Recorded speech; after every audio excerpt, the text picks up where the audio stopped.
We are committed to building cohesive societies. We believe if we can learn to respect the otherness of the other and accept the God-given uniqueness to each one of us, then conflicts fade and solutions emerge. India, my motherland, is going through some tough times right now, with division and discord trickling down from the Prime Minister's office to every aspect of Indian life. The most important pillar of democracy, justice, is crumbling. Here is one such case, the Delhi riots. In the Delhi riots case, the behavior of the judiciary, all the way up from trial court to the Supreme Court, has not inspired confidence in the autonomy and independence of the judiciary.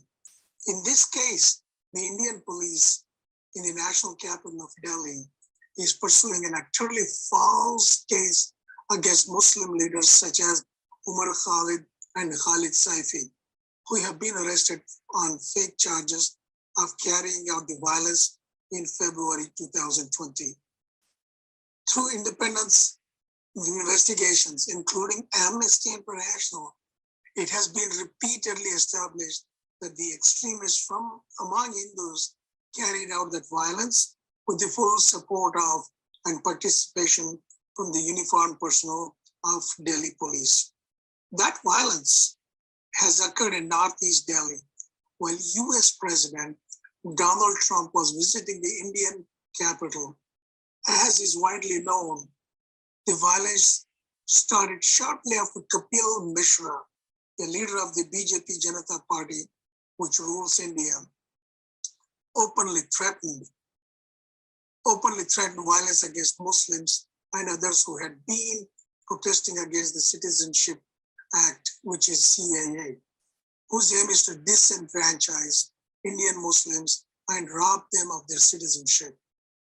This issue, in fact, reached the courts even as the fires were raging in New Delhi. Hearing an urgent plea, Justice Muralidhar and a fellow judge of the Delhi High Court ordered the Delhi police to immediately register a case against BJP leader Kapil Mishra and investigate his role in the violence.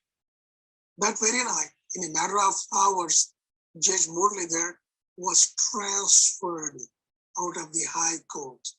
No explanation was given by the India Supreme Court as to why he was transferred in such a hurry. Within days, the replaced judges of the High Court canceled Justice Muralidhar's order to the police to file a first information report, or the FIR, against the BJP leader Mishra and others. To this day, Mishra has not been investigated and the police has not filed a case against him. Emboldened by the court's response, the Delhi police eventually filed false criminal cases against Harsh Mandir, a globally renowned Indian human rights defender who has recently been nominated for the Nobel Prize and who had been the petitioner seeking police action against the BJP leader Mishra. In passing his order on BJP leader Mishra, Justice Muralidhar had viewed video clips of the speech that Mishra had made, openly threatening violence. Incredibly, while India's Solicitor General, who is the country's senior-most government lawyer, agreed that Mishra's speech was inflammatory, he told the court that it was not conducive time to file the FIR. This, when the police had already registered nearly a dozen FIRs against others, including Muslims, falsely accusing them of violence. What is even more shocking is that when family members of those killed in the violence by the extremists from among Hindus brought their case before the Chief Justice of India, S.A. Bobde, he refused to take any action, either to stop the violence or to order police action against the instigators of the violence, including BJP leader Mishra and BJP parliamentarians Pravesh Verma and Anurag Thakur. Justice Bobde said in the Supreme Court Supreme Court was not equipped to handle that kind of pressure. We cannot stop things from happening. We cannot give preventive relief. We have kind of a pressure on us. All the BJP leaders have continued to walk free. On the other hand, hundreds of Muslims continue to languish in prisons on absurdly false charges of carrying out violence against their own community. As the trial owned up on the lower court since 2020, it became increasingly clear from the proceedings that the police had done an extremely shoddy job. At one point, the police admitted that they did not even have a full recording of speech given by Umar Khalid, a prominent human rights defender and a youth leader, and had only seen a short video clip of his speech. In fact, the full recording of his speech established that Umar Khalid had explicitly eschewed violence and asked the protesters to follow Mahatma Gandhi's path of non-violence. It also became clear that the trial judge, Vinod Yadav, was a no-nonsense judicial officer who would not cut the police any slack. One day he had enough, and he openly chided police in the courtroom, calling the police investigation callous and partial. After a policeman deposing in the court as a witness failed to identify the three alleged rioters, he said the failure of the police to conduct a proper investigation would torment the sentinels of democracy. The judge was incensed that the policemen were lying on oath and giving contradictory statements. He said, "This is a very sorry state of affairs." The judge's exasperation had in fact been building up for months.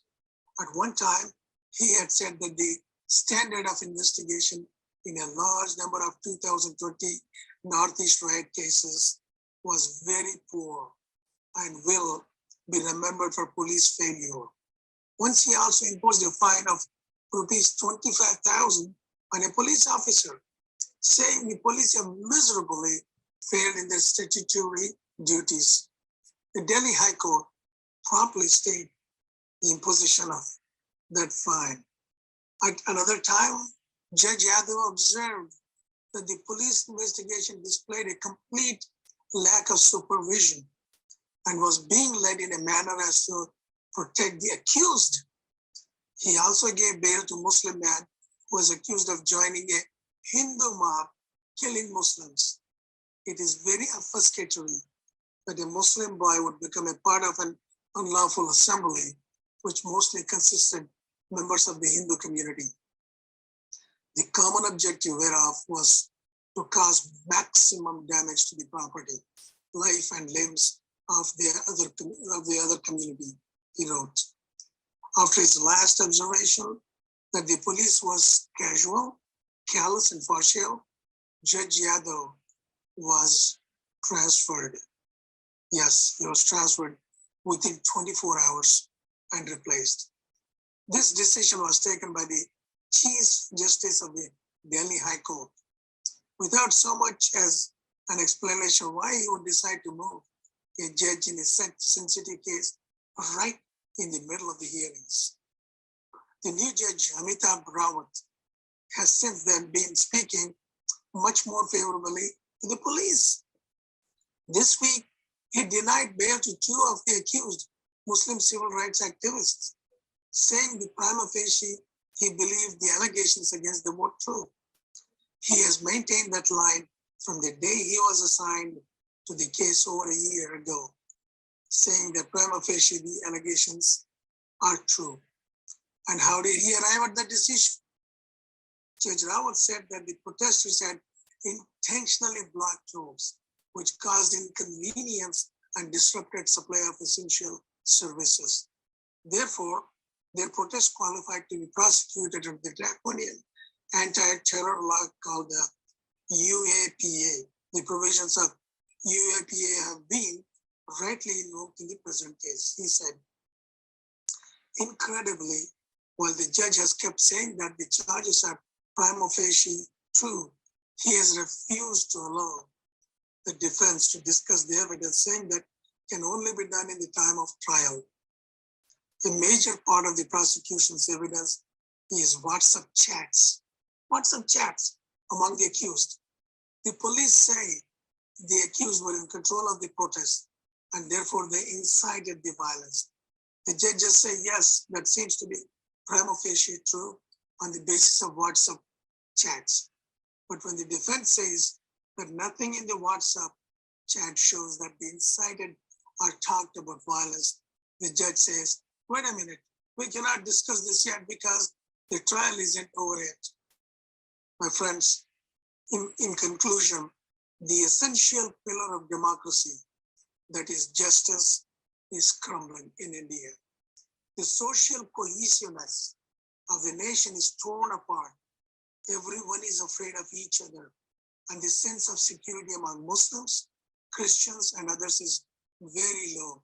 And that is, you are looking at 250 million people.